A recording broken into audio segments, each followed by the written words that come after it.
chosen one, anchor your spirit to what I am about to say right now. That quiet storm inside you, the one you have been keeping under control. I need you to stop suppressing it for the next few minutes and let it speak. The enemy is working overtime this week for one reason and one reason only. He finally realized that your kindness was never weakness, and that terrifies him. It all ends now.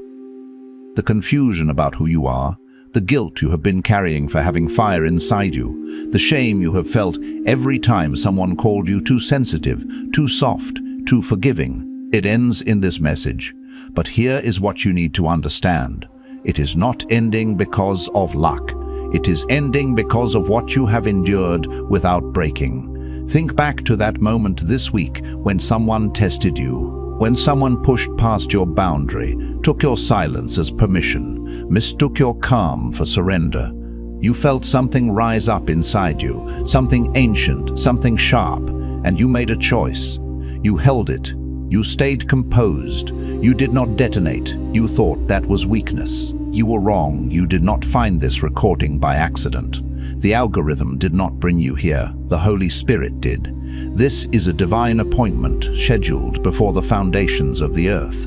You are standing at a threshold that only the rarest kind of soul ever reaches. Stay until the very last second of this message, because in the next few minutes I am going to hand you the legal decree that explains exactly why you are built differently. I am going to walk you through the truth about what lives inside a person who chooses peace but was forged in fire. And at the end, I am going to give you the declaration that finally gives you permission to stop apologizing for the power you carry. Do not click away. Your future self is begging you to stay, because if you leave now, you will walk back into a world that will keep calling your restraint weakness, and you will start to believe them again. I know what the last 72 hours have felt like. The atmosphere has not just been tense, it has been personal. Like something or someone was specifically assigned to locate the edge of your patience and stand on it. Maybe you were sitting in silence yesterday, replaying a conversation in your mind, feeling that slow burn in your chest because you knew what you could have said, what you could have done, but you chose differently. Or maybe you woke up at 3 in the morning this week unable to sleep, not because you were afraid, but because something inside you was wide awake and restless, like a force that has been patient too long and is beginning to stir. You feel it, do you not? That tension between who you show the world and what you actually carry inside.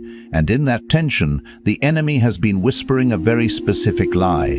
Listen to your thoughts. He has been telling you that because you are gentle, because you are forgiving, because you choose peace over conflict, that you are somehow less powerful than the people who dominate and manipulate and force their way through life. He has been replaying every moment you stayed silent, every moment you absorbed something you should not have had to absorb, every moment you smiled when you wanted to draw a line. And he has been telling you that those moments prove you are not dangerous, that you are just nice, just passive, just somebody who can be moved without consequence. But I need you to hear what the scripture actually says about this moment. Proverbs 30:30 speaks of the lion, which is mighty among beasts and does not retreat before anything. The lion does not bark. The lion does not threaten. The lion does not spend its energy reacting to every provocation. The lion moves with complete authority in absolute quiet until the moment arrives. And when that moment arrives, everything in the field knows it. Listen to what that means for you. The most dangerous force in any room is not the one making the most noise. It is the one with the most restraint. It is the one who has felt the full weight of their own power and made a conscious decision every single day not to use it carelessly. That is you. You are not passive. You are precise. You are not a pushover. You are a lion that has chosen, deliberately and with full awareness, not to move yet. And the enemy knows. The moment you understand that distinction, the moment you stop seeing your gentleness as a limitation and start seeing it as a discipline, everything shifts. The heaviness you feel right now is not the weight of someone who has been defeated. It is the weight of someone who has been holding back a force that is about to be fully released in the right direction. You are not tired because you are weak. You are tired because it takes extraordinary strength to contain what you carry. You think the moments when you stayed quiet were failure. You think the times you chose grace over retaliation were losses. Let me reframe your reality right now. Those were not retreats. Those were the acts of someone who understands that real power is not spent on every battle. You were not walking away. You were selecting your moment, and that moment is here. Some messages don't just inform, they activate. If something stirred deep in your spirit just now, you may be ready to receive the Chosen One's blueprint. This sacred guide reveals the 8 divine patterns behind your calling, your suffering, and your destiny. It also comes with the full audiobook, so you can absorb it during prayer, rest, or quiet moments with God. And for those called to speak His truth, you'll also receive Activating Your Prophet Mantle, a powerful bonus ebook for those carrying a prophetic assignment. The link is in the first pinned comment, but only for a limited time. And what I need you to understand right now, before we go any further, is that the niceness you carry isn't weakness. It was never weakness. It was a choice, a daily, conscious, costly choice.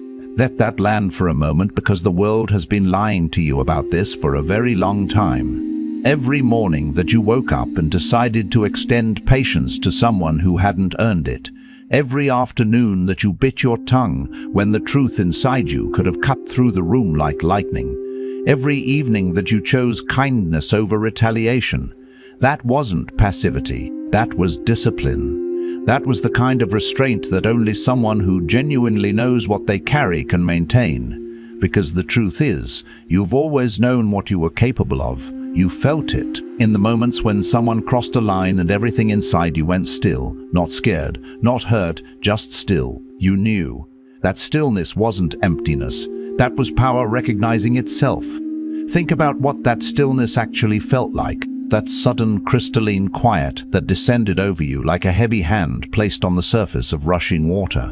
Everything in your environment continued to move. Voices, accusations, manipulation, noise, and yet something in the center of you became completely, absolutely calm. People who have never touched real power don't understand that sensation. They think power feels loud. They think it announces itself with volume and fury.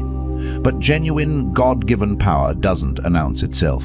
It doesn't need to, it simply is. And when something threatened what you hold sacred, your spirit didn't panic. It aligned.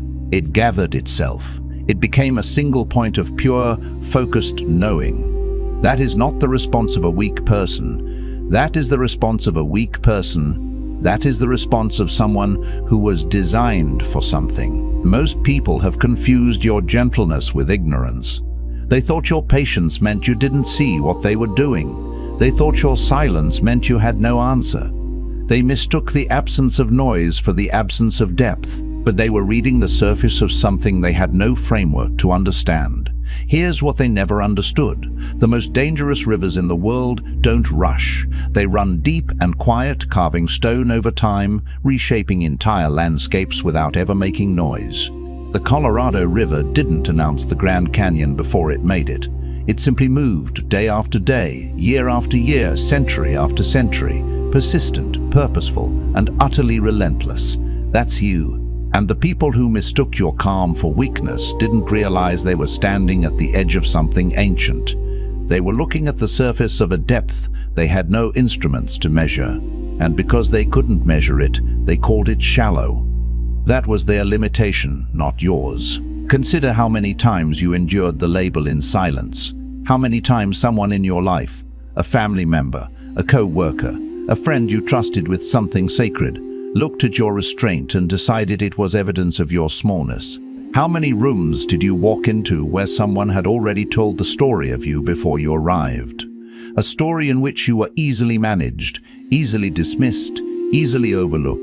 And how many times did you let that story stand, not because you believed it, but because correcting it felt beneath you? That too was power, because the person who doesn't need the room to know their worth is the person who has actually found it. But here's where it goes deeper, and this is where I need you to stay fully present with me. Your gentleness wasn't given to you because you're weak. It was given to you because God knew what was underneath it. He gave the lamb's temperament to someone who carried a lion's capacity, because if that lion had walked in first, the assignment would have been destroyed before it even began. This is a profound spiritual reality that most people in the church don't talk about because it requires an honest conversation about the nature of divine design. God doesn't give you your full power at the beginning of your journey. He gives you the covering for it. He gives you the outer garment that protects the world from something they're not yet ready to receive, and that protects you from a premature deployment that would cost you everything. Think about Moses. This was a man who, in a single moment of provoked fury, struck down an Egyptian soldier with his bare hands. Raw power, unfiltered. The Bible tells us in Exodus chapter 2 that he looked this way and that way, checking to see if anyone was watching, and then he acted. There was something in Moses that could not stand the sight of injustice, something volcanic, something ancient, something placed in him by the hand of God before he ever drew breath. And yet God spent 40 years in the wilderness cooling that fire, not killing it, but tempering it. Because the same man who could strike in anger was also the man who would stand before the most powerful ruler on earth and speak with unshakable authority. The same man who acted impulsively in Egypt was the same man who would lift a staff over the Red Sea and hold it there, while an entire nation walked across on dry ground. The fire didn't leave Moses, it just learned where to go. And those 40 years, those decades of obscurity, of tending another man's flock, of being completely invisible to the world, those weren't wasted years. They were formation years. And if you've been in a season that feels like the wilderness, I need you to hear this. God is not punishing you. He is preparing you. He is not delaying your assignment. He is refining the instrument through which it will be carried out.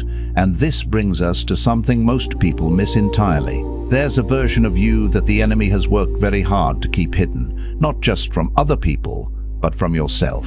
Because if you ever fully understood what you carry, if you ever stopped apologizing for your depth, your intensity, your capacity to endure and still rise, everything would shift. The landscape around you would change. Relationships that were built on your smallness would be unable to survive your fullness. Structures that depended on your silence would crumble the moment you began to speak. And there are systems, there are people, there are spiritual forces that have a deep investment in you staying small. This is not paranoia. This is discernment.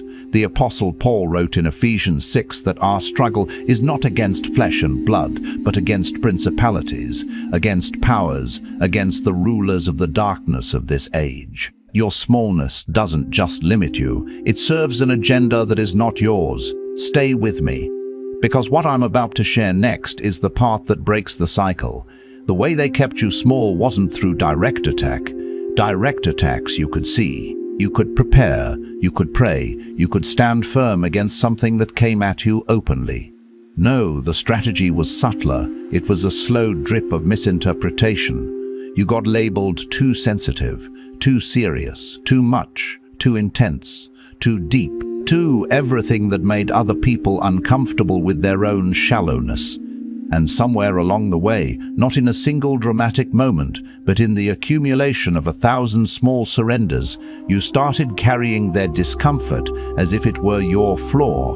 You started dimming yourself so other people could feel comfortable in rooms you were actually meant to illuminate. You started calling your discernment paranoia, calling your standards pride, calling your grief over shallow connection neediness. You took the most sacred parts of your spiritual architecture and you allowed them to be renamed by people who never had the capacity to understand them. And every time you accepted one of those labels, you gave away a piece of the authority that heaven had placed inside of you. There's a word in the Hebrew scriptures, chasak, that means to be strong, to hold firmly, to be courageous. God spoke it repeatedly to Joshua when he was preparing him to lead Israel into a land full of giants. Be strong and courageous, not bold and aggressive, not fearless and unfeeling. Strong, courageous. The kind of inner fortitude that doesn't come from the absence of fear, but from the presence of something greater. Every time you accepted a label that diminished you, you were releasing your grip on Chaza. You were loosening your hold on the identity God breathed into you before you were born. But here's the part no one wants to hear. You cooperated with it, not because you were weak, not because you were naive, but because you are a person who genuinely loves people, and the thought that your full presence might overwhelm or displace someone you care about, that hurt you. You have the kind of love that is actually willing to sacrifice itself for another person's comfort, and that is a beautiful thing. It really is. But love was never designed to be the instrument of your own diminishment. You made yourself smaller at the table so someone else could feel bigger. You held back your voice so someone else's could fill the room. You swallowed your truth at dinner tables, in bedrooms, in boardrooms, in churches, anywhere that your fullness threatened to cast a shadow on someone else's need to feel central. And what felt like humility in the moment was actually a slow surrender of the very thing God called you to protect. Because humility is not the erasure of self. Humility is the accurate understanding of self in relation to God. And when God says you are called, when God says you are chosen, when God says you are chosen, when God says you carry something necessary for this generation, agreeing with that is not pride. Denying it is not humility. Denying it is disobedience wrapped in the language of virtue. Now, once you understand that, you're ready for this. Because this is where it gets sacred. The moment you were provoked, truly provoked, and something rose up inside you that wasn't your temper, that wasn't your ego, that wasn't your flesh looking for a fight, that was your spirit recognizing a threat to something holy. There is a kind of rising that has nothing to do with pride and everything to do with consecration. It's the sensation of something in you that refuses to bow to what is not of God. It's the internal alarm system of a person who was formed for spiritual warfare, going off at the precise moment it was designed to go off. Think of Jesus in the temple courts. He didn't flip tables because he was having a bad day. He didn't lose control. Scripture tells us in John chapter 2 that he fashioned a whip with his own hands, deliberately, intentionally, methodically, and then he moved through that space with precision. This was not a reaction. This was a response. There is a profound difference. A reaction is governed by emotion. A response is governed by purpose. And what Jesus demonstrated in that temple court was the most perfect marriage of emotion and purpose that the world has ever witnessed. He looked at what had been made corrupt and he said, "Not on my watch, not in this place, not with what is sacred." And in that moment, his gentleness and his power weren't opposing forces. They were the same force, finally unleashed in the right direction. That is your fuel. That righteous uprising inside of you when something sacred is violated. Your truth, your family, your calling. The vulnerable person no one else is defending. That fire is not a character flaw to be managed. It is a divine instrument to be understood. And coming up, we're going to get to the hidden thing that's been misdirecting that fire. Because if you've ever exploded in the wrong direction or imploded when you should have spoken, there's a reason for that. And naming it is how everything changes. Here's what's been happening beneath the surface. When provocation came and you didn't respond righteously, when you either went silent when you should have spoken or erupted when precision was needed, it wasn't because your power malfunctioned. It was because your power had no map. You were never taught the language of your own strength. Nobody sat you down and explained to you that what you carry is not ordinary, and therefore it cannot be handled in ordinary ways. You were handed the weapon but given no instruction, and an untrained warrior with a real sword isn't less dangerous. They're dangerous in the wrong direction. So you hurt yourself. You hurt people you loved. You swallowed things that needed to be released, and released things that needed to be held. And then you walked away from those moments feeling ashamed of the very power that God specifically placed in you for a purpose. You catalogued those moments as evidence of your brokenness, when in reality they were evidence of your greatness, when in reality they were evidence of your greatness that had not yet been aligned with wisdom. Think about David before the throne. Here was a man anointed king at a young age, the Spirit of God rushing over him in a way that the prophet Samuel could barely contain. And yet for years of being hunted, Years of living in caves, years of watching a corrupt and tormented king occupy a throne that God had already designated for him. David did not seize what was his. He had the power to. He had the opportunity. Twice he stood over a sleeping Saul with the means to end the waiting, and twice he pulled back, not out of fear, out of a consecrated understanding that the way you come into your assignment matters as much as the assignment itself. David's restraint in those moments wasn't weakness. It was the evidence that the wilderness had done its work, and yet David was still a man of fire. He still wept with abandon, danced before the ark with his whole body, wrote psalms that shook with raw emotion. The fire and the restraint lived in the same man. That is the template. That is the model. That is you, and yet beneath even that, there is something else. Because the shame didn't just make you doubt your power, it made you doubt your worth.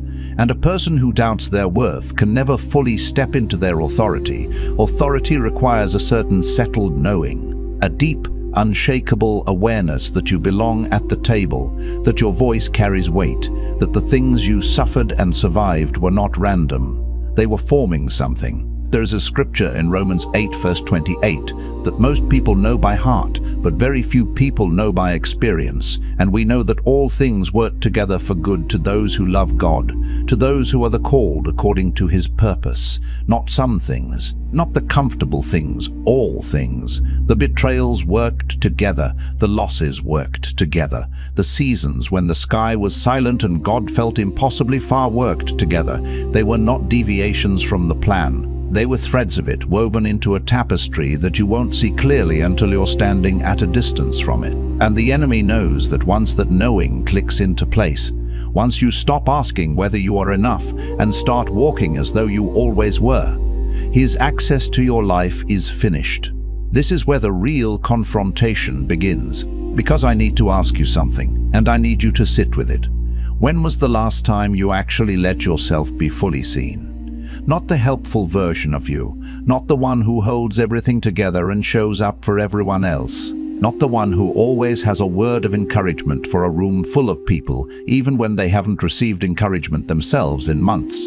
The real one, the one who is tired in a way that sleep doesn't fix, the one who is still carrying wounds from betrayals they never fully named, betrayals from people who were supposed to be safe, who were supposed to stay, who were supposed to see you and chose not to. The one who sometimes lies awake in the small hours of the morning, wondering if all of this waiting, all of this enduring, all of this choosing patience and love and grace when bitterness would have been so much easier, if any of it is actually going anywhere. Because that version of you, that's the one the transformation is for, not the polished exterior that performs wholeness for the benefit of others. The interior that has been whispering, almost too quietly to hear, I need something to shift. God is not moved by your performance. He is moved by your honesty. The Psalms are full of moments where David abandoned the language of religion and spoke to God in the raw vocabulary of a person at the end of themselves. How long, O Lord? Will you forget me forever? How long will you hide your face from me? This is not a man who had lost faith. This is a man whose faith was strong enough to be honest, and God never silenced him for it. He never turned away from the raw prayer, the unpolished cry, the desperate reaching of a heart that was too tired to pretend. If you have been pretending, if you've been managing the exterior of your faith while the interior crumbled quietly, this is the moment to stop. God already sees it. He's been waiting for you to see it too. And here's the part you probably didn't expect. The thing that has truly been blocking your breakthrough isn't the enemy's attacks from the outside. It's not the people who left. It's not the seasons of delay. It's not the doors that closed or the opportunities that seemed to evaporate. It's a deeply buried belief that your power makes you dangerous in the wrong way, that if you step fully into who you are, you will hurt people, lose people, or become someone you no longer recognize. You've been afraid of yourself, afraid of your own fire, afraid that if you stop being the soft one, the patient one, the one who holds it together, that something essential about you will be lost. You've treated your gentleness as though it is the most fragile thing about you, as though it requires the suffocation of your fire in order to survive. But listen to me, the fire was always part of you. It was placed there by the same God who placed the gentleness there. They were never meant to compete, they were always meant to complete each other. The fire doesn't replace your gentleness, it sanctifies it. It doesn't destroy your love, it protects it. It doesn't make you a threat to the people you love, it makes you a fortress for them. The lion and the lamb aren't two different animals. In you, they were always one. This is the mystery that Isaiah saw in chapter 11, when he described the coming kingdom. The wolf dwelling with the lamb, the leopard lying down with the young goat, the lion and the calf feeding together. This wasn't just a vision of environmental peace. It was a portrait of integrated wholeness. It was the image of power and gentleness, no longer at war with each other, but finally completely at rest in the same space. And that integration, that holy reconciliation of all the parts of you that the world tried to separate, that is what your next season is about. Not choosing between the fire and the love, choosing both at the same time, without apology. And now you have a choice. You can continue carrying your power quietly, apologizing for your depth, dimming your fire to make other people comfortable in spaces you were ordained to transform. You can keep arriving at rooms that need everything you carry and offering them only what you think they can handle, shrinking the gift to fit the fear. Or you can make a decision, right here, right now, to stop asking permission to be what God already declared you to be. Not in arrogance, not in performance, not in the hollow boldness of someone trying to convince themselves, but in settled, grounded, unshakable knowing, the kind that doesn't need to announce itself, the kind that changes the atmosphere of every room it enters before a single word is spoken, the kind that people feel when you walk in, even when they can't articulate why. Jeremiah tried to resign. He said in chapter 20, verse 9, that he would no longer speak in God's name. But the word was like a fire shut up in his bones, and he could not hold it in. He grew weary of trying to contain what was designed to be released. And that weariness you feel, that exhaustion that comes from years of containing yourself, of holding back the fullness of what God placed in you, it isn't a signal that you're running out. It's a signal that what's inside you has outgrown the container of your restraint. It's time to let it out, not recklessly, not without wisdom, but fully, courageously, with the settled knowledge that you are built for exactly this. Tonight, before you close your eyes, place your hand on your heart and declare this over yourself.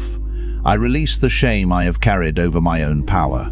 I release every label that was placed on me by people who could not contain what God put inside of me.